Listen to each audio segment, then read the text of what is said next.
नमस्कार जय जगन्नाथ शकुंतला ट्यूटोरियल को आपण मानक आंतरिक स्वागत मु प्रियंका रथ। जदि आपण माने मो चैनल रे नुआ छंती तेबे हम चैनल को सब्सक्राइब करि नियंतु, लाइक शेयर एवं चैनल को सब्सक्राइब करी बेल आइकन को प्रेस कर नियंतु। आज रो विषय वस्तु आमे आलोचना करबा विभक्ति उपरे। विभक्ति रो एमसीक्यू डिस्कशन करबा। काली आमे कारक डिस्कशन करथिले को पुस्तक ना ओडिया साहित्य क ख ग पुस्तक जार अथर होचन डॉक्टर सुरेंद्र कुमार महाराणा और डॉक्टर ज्ञानरंजन पंडा तांको पुस्तक रु आमे आलोचना करथिले कारक। आज आलोचना करबा विभक्ति संपर्क रे।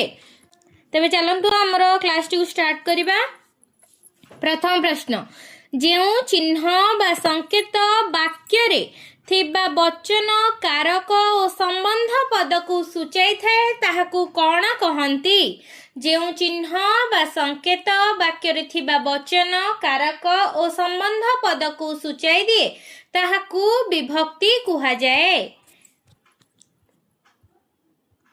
नेक्स्ट क्वेश्चन, विभक्ति केते प्रकारर? विभक्ति 7 प्रकारर अटे। विभक्ति केते प्रकारर? विभक्ति 7 प्रकारर। नेक्स्ट क्वेश्चन, किए विभक्तिर रूप बदलाई दिए? कारक विभक्तिर रूप बदलाई दिए। किए विभक्तिर रूप बदलाई दिए? कारक विभक्तिर रूप बदलाई दिए। नेक्स्ट क्वेश्चन, कर्ता कारक रे केउ विभक्ति हुए? कर्ता कारक रे प्रथमा विभक्ति हुए। कर्ता कारक रे केउ विभक्ति हुए? कर्ता कारक रे प्रथमा विभक्ति हुए। केउ गुड़िक प्रथमा विभक्ति एक वचन र चिन्ह? टी टाए गुड़ाए बा टा टी टाए टे ए एगुड़ाक कौन? प्रथमा विभक्ति र चिन्ह।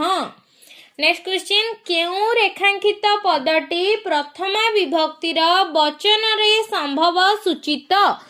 केउ रेखांकित पदटी प्रथमा विभक्ति एक वचन र सूचक? कौन देखिबा? पिलाटी गीत सुनुछि, अंडरलाइन कोउथरे अछि? पिलाटी। कार्तिकरु माघ जाए शीत, अंडरलाइन कौन? ना कार्तिकरु। ता कर्म को एहा फळिला, अंडरलाइन अछि कर्म को। रोगी को औषध दिया, अंडरलाइन अछि रोगी को। तेणु करी हम प्रथम विभक्ति एक वचन रूल कौन? टा टी टाए टे ए एगुड़िक जो थिबो सेटा हबो प्रथम विभक्ति एक वचन। कौन हबो ताले आंसर? पिलाटी गीत सुनुछि। एठी कौन अछि? पिलाटी।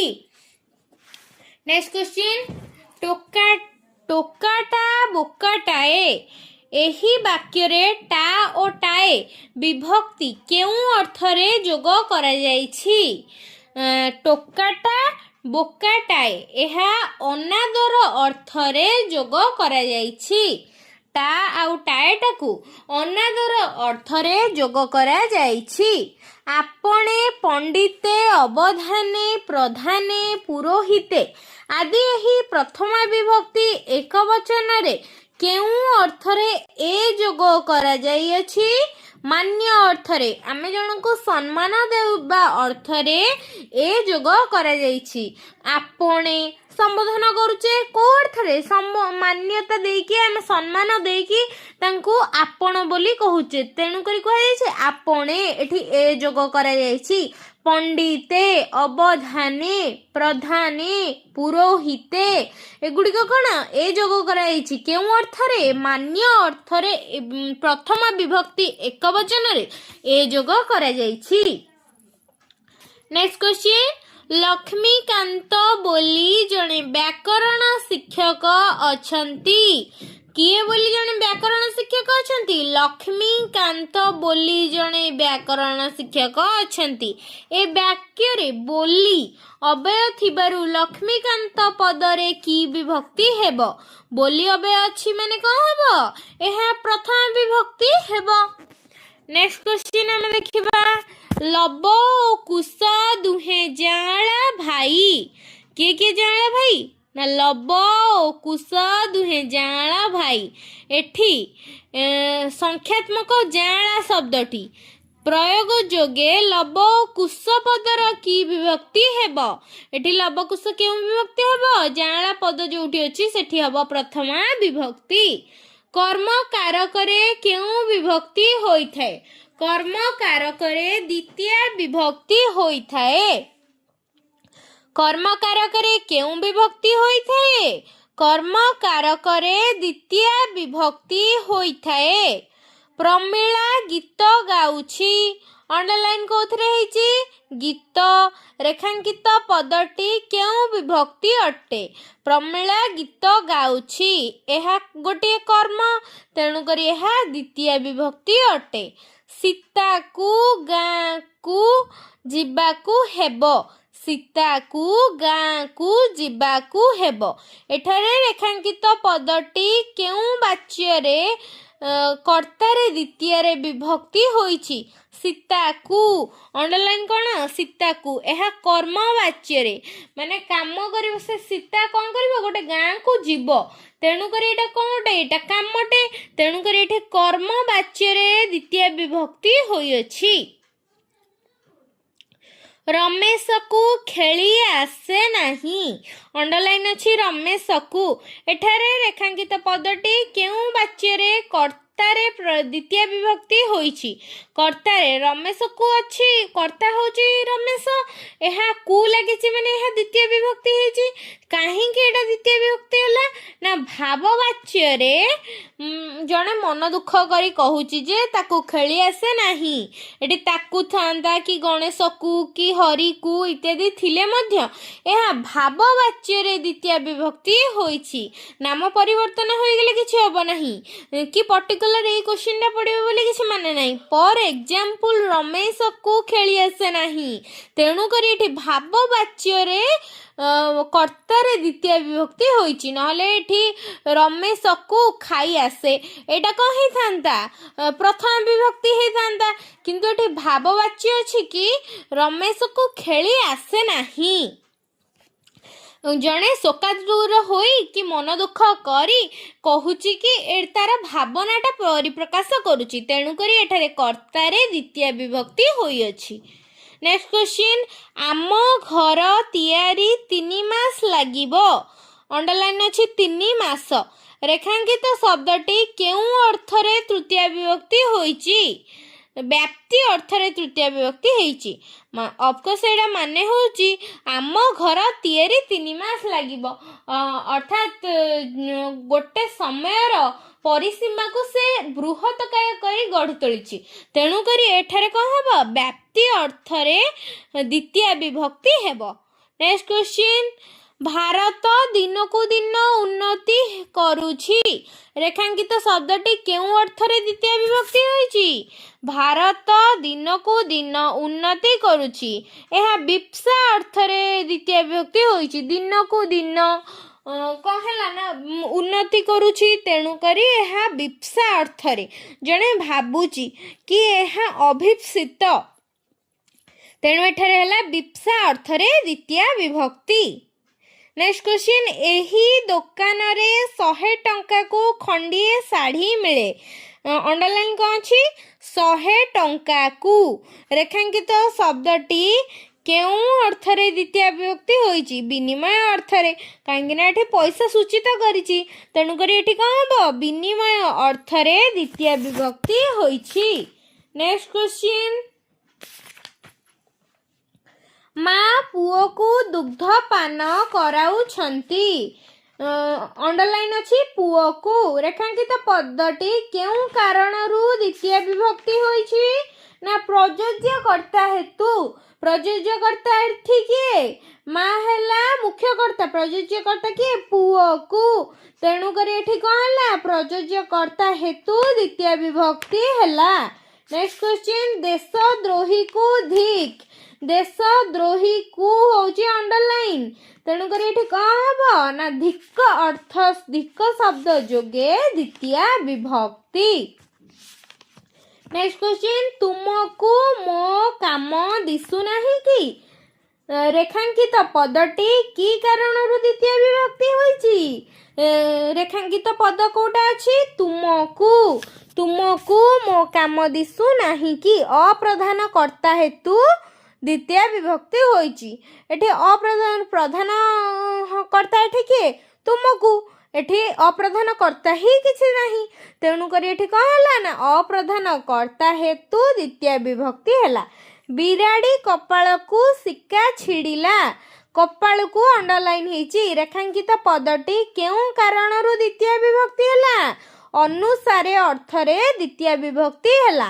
ବିରାଡ଼ି କପାଳକୁ ଶିକା ଛିଣ୍ଡିଲା ଅର୍ଥାତ୍ ଅନୁସାରେ କପାଳ ବିରାଡ଼ି କ'ଣ ହେଲା?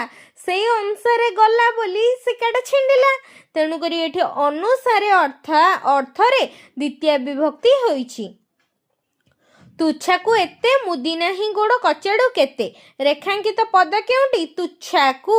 ତେଣୁକରି ଏଠି କ'ଣ ହେଲା? କ୍ରିୟା ବିଶେଷଣ ଯୋଗୁଁ ଦ୍ୱିତୀୟ ବିଭକ୍ତି ହେଲା।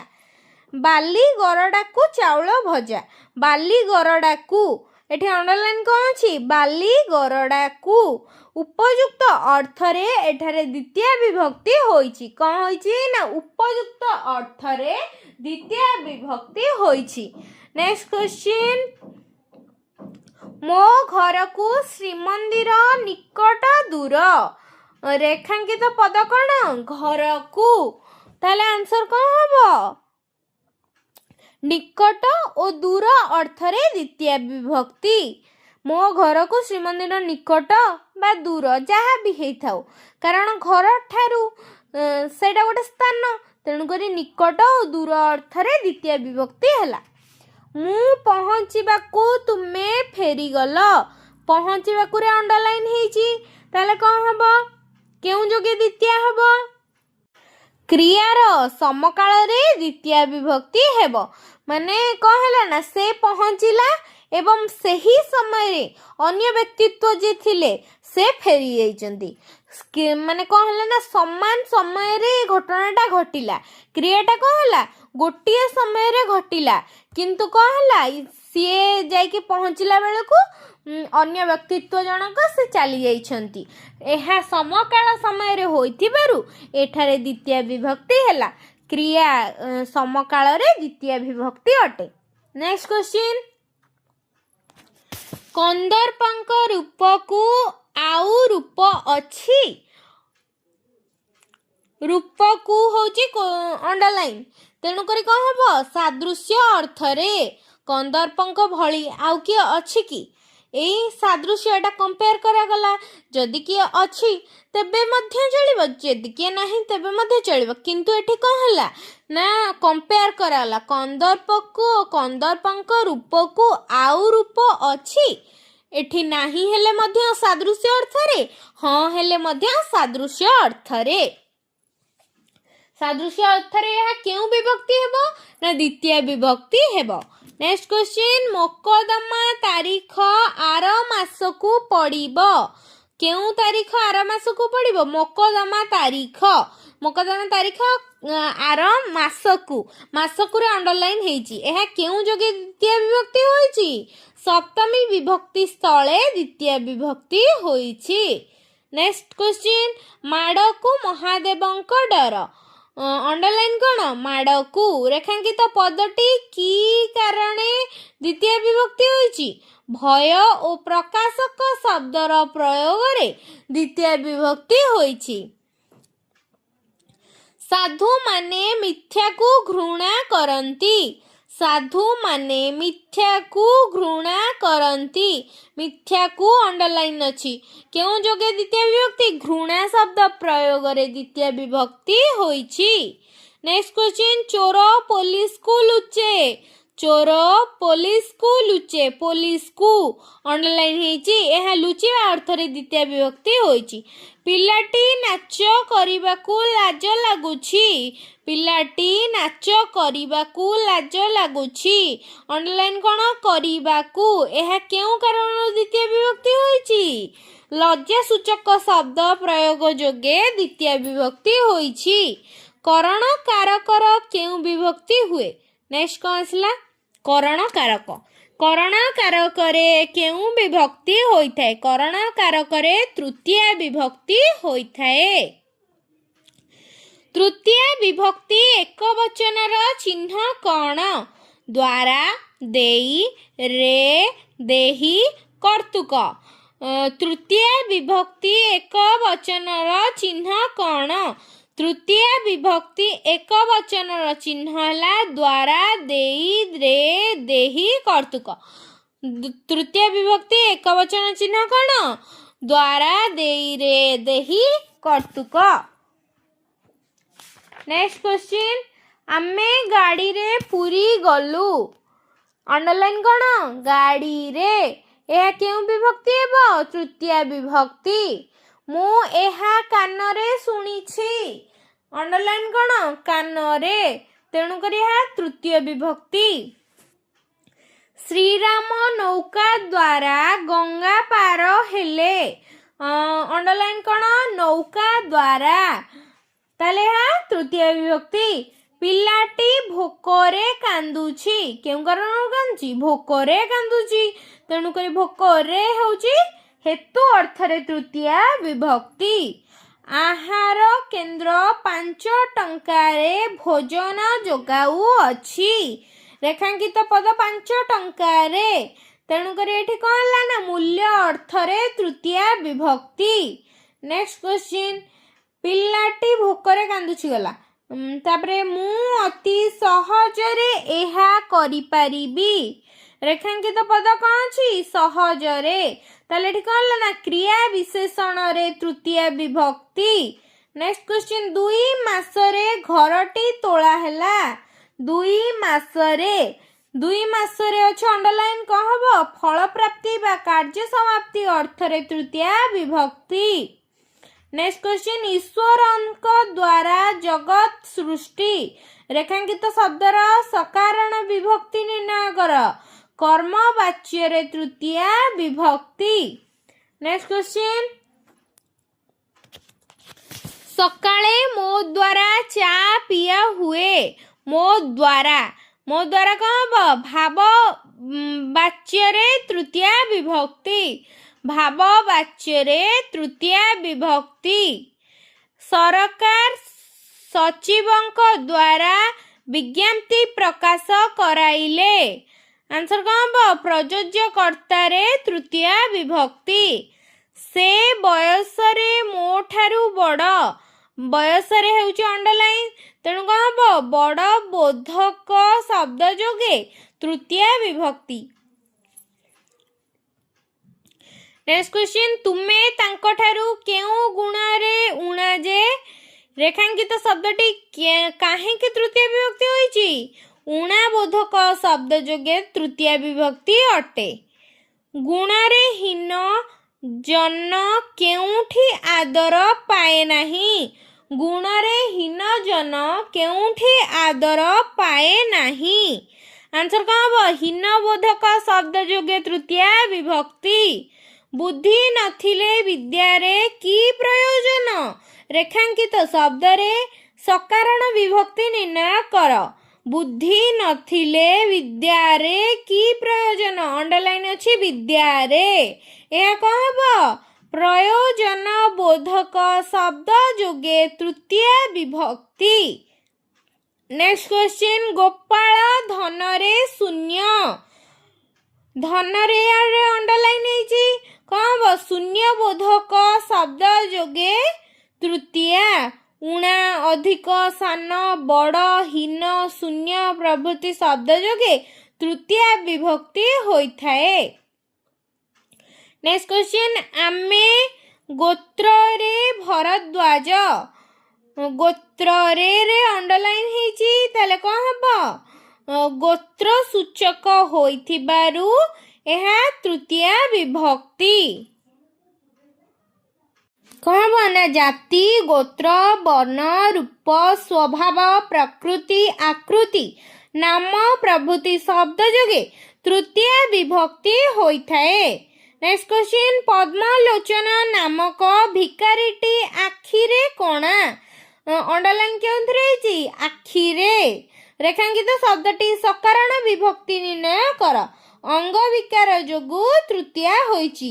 କ୍ୱେଶ୍ଚିନ୍ଟା କ'ଣ ଥିଲା ନା ପଦ୍ମଲୋଚନ ନାମକ ଭିକାରୀଟି ଆଖିରେ କଣା। ନା ହେଇଛି ପଦ୍ମଲୋଚନ କିନ୍ତୁ ସେ ଆଖିରେ କଣା। ନେକ୍ସଟ କ୍ୱେଶ୍ଚିନ୍ ବିନା କାରଣରେ ସେ ଗାଳି ଖାଇଲା। କାରଣରେ ଅଣ୍ଡରଲାଇନ୍ ହେଇଛି ତାହେଲେ କ'ଣ ହବ ବିନା ଶବ୍ଦ ଯୋଗେ ତୃତୀୟା ବିଭକ୍ତି।